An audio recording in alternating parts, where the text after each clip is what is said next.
Michael Jordan is getting into NASCAR. How great is it? 23-11 Racing coming to NASCAR. Michael Jordan, the 11 car Denny Hamlin, and Bubba Wallace. Match made in NASCAR heaven.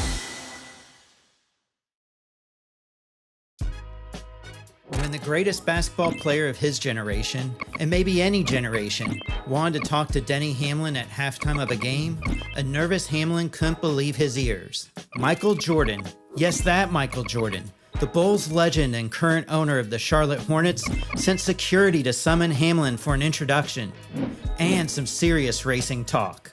He was watching, I guess, the race that was a couple weeks before, and he was asking something about some strategy that played out, and was just asking me why some guys did the strategy they did, and my immediate reaction was, watch NASCAR racing, and he laughed and said, yeah, I never miss a week. Jordan's love of racing runs deep.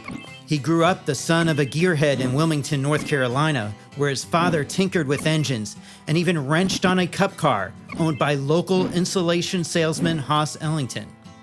As a budding superstar, Jordan never lost that passion for cars and racing. Less than 2 months after winning the 1982 National Championship at North Carolina, Jordan excitedly met Richard Petty in the Charlotte Motor Speedway garage. Beginning with the 2021 Daytona 500, Jordan and Petty are now competitors as team owners, thanks to Jordan's fascination with racing that began at birth and deepened from conversations with his buddy Denny Hamlin. If anyone in the NASCAR garage would strike a friendship with Jordan, it would be Hamlin. He enjoys his extravagant lifestyle, can swing a golf club better than any other NASCAR driver, and he relishes a good, friendly wager. I just remember, texting him during the second half of the game, and I'm, next to my friends just thinking like, what in the world, why is he texting me in the middle of this game about, NASCAR racing? Hamlin continued to see Jordan's zeal for racing in a flood of phone calls and discussions on the golf course. In 2011, the Jumpman logo appeared on the Hamlin uniform for one of the biggest preseason stories. A few years later, when Hamlin contended for a championship at Homestead, Jordan visited the garage to support his friend Hamlin.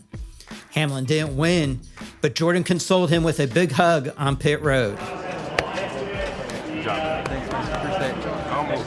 As rumors swirled last year that Jordan would join Hamlin's efforts to buy into Richard Petty Motorsports, Jordan's camp quickly denied it. Hamlin sent it, jokingly saying "ha ha" about it. Jordan didn't laugh, instead telling him that if anything possibly did come up, he might have interest. Denny called him right away, and he said, "We have a chance, what do you think?" And Hamlin flew to Florida the next day, and Jordan turned from a friend into a true business partner. 2311 Racing was born. We're talking about the big news. The one and only Michael Jordan and NASCAR driver Denny Hamlin are starting a NASCAR Cup team. What huge news. I'm still kind of blown away. Michael Jordan is getting into NASCAR. How great is it? Jordan, needless to say, loves competition. His desire to win knows no bounds. Bubba Wallace certainly doesn't want to go around and around and around and finish 18th every week. He can feel Jordan's eyes on him, and Jordan already has delivered a message. Being like, just, hey, if we do this deal, there's no more running in the back. He's been, voicing his opinion on things, and having that opinion, it's like, all right, it's MJ talking, so you have to pay attention and keep your head on a swivel and know what, your surroundings, because, he's watching every avenue. Navigating how to make sure Jordan has fun at the racetrack, but also stays in his lane. Hamlin jokingly indicated that he will use a tactic used on Pro Football Hall of Famer Joe Gibbs when Jordan climbs atop the pit box for a race. This is something he's really looking forward to. He's wondering, making sure that he's got his own radio and all that. I just got to make sure we do like we do with Joe, and that's remove the push-to-talk button. Hamlin probably already knows this. Jordan will find a way to get his message across even without a push-to-talk button. Remember, Denny, as he told you more than a decade ago, he doesn't miss a week. He's right. B-Dub's got a fast hot rod. Better take care of it. Is MJ here yet? That's all I want to know. This might just be the greatest season of all time. We got Denny defending Daytona. We got Joey, Kevin, and the all-time fan favorite. I'm just here so I don't get fined. The best season ever.